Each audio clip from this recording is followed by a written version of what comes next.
గజం కేవలం 23,000 రూపాయలతో 165 గజాల భూమి కేవలం 38 లక్షలు మాత్రమే.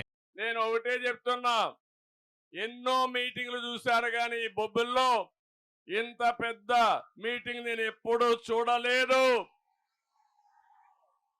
బొబ్బలి కోట నేడు బొబ్బలి పులిలా గాండ్రిస్తా ఉంది. ఈ గర్జనకు తాడేపల్లి పిల్లి బయట వచ్చే పరిస్థితి కూడా ఉండదని మీకు అందరికీ విజ్ఞప్తి చేస్తున్నా. ఒక విషయం మీరందరూ గుర్తుపెట్టుకోవాలి, నేను ఈరోజు ఇక్కడికి వచ్చింది రాష్ట్రంలో ఒక చైతన్యం తేవడానికి, కదిలిరా అని ఒక కార్యక్రమానికి పిలిపించాను.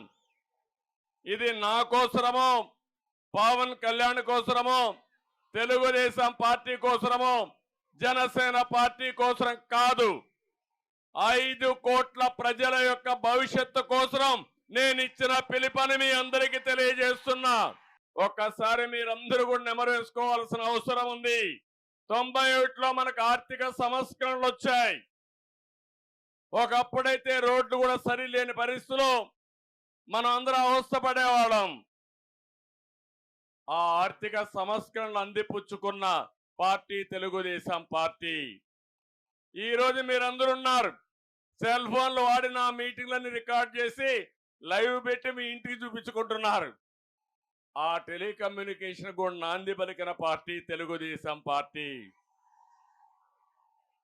టెక్నాలజీ అంటే ఏ విధంగా ఉండాలో ఐటీకి ప్రాముఖ్యత ఇచ్చి ఈరోజు ప్రపంచం అంతా కూడా తెలుగువారు బ్రహ్మాండంగా రాణిస్తున్నారంటే అది ముందు చూపుతో తీసుకున్న నిర్ణయం అని చెప్పి నేను మీకు తెలియజేస్తున్నా. ఇంకో పక్కన యువత ఉన్నారు, మీకు అవకాశాలు ఇస్తే, మిమ్మల్ని సరిగా నడిపిస్తే ప్రపంచంలోనే అగ్రజాతిగా తెలుగు జాతిని తయారు చేసే సామర్థ్యం మా తమ్ముళ్లకు ఉంది. అలాంటి ఈ రాష్ట్రంలో తెలుగు జాతి మీరు చూస్తే ఈరోజు హైదరాబాద్ ఉంది. అడుగడుగున నా ప్రగాఢ ముద్ర కనపడుస్తుంది. హైదరాబాద్ లో ఎవ్వరూ కాదనలేరు, అది నాకు గర్వకారణం. తెలుగు జాతి కోసం నేను ఆ రోజు కష్టపడ్డాను. దాని ఫలితాలు ఈరోజు ప్రజలు అనుభవించే పరిస్థితికి వచ్చారు.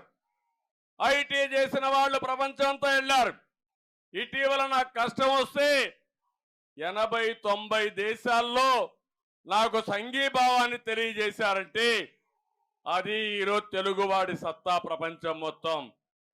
కానీ ఇక్కడ మాత్రం ఆంధ్రప్రదేశ్ రాష్ట్రంలో ఒక విషయం మీరు గుర్తుపెట్టుకోవాలి, ఈ 5 సంవత్సరాల్లో ఎంత వెనకబడిపోయా ఒక్కసారి మీరు ఆలోచించుకోవాలి.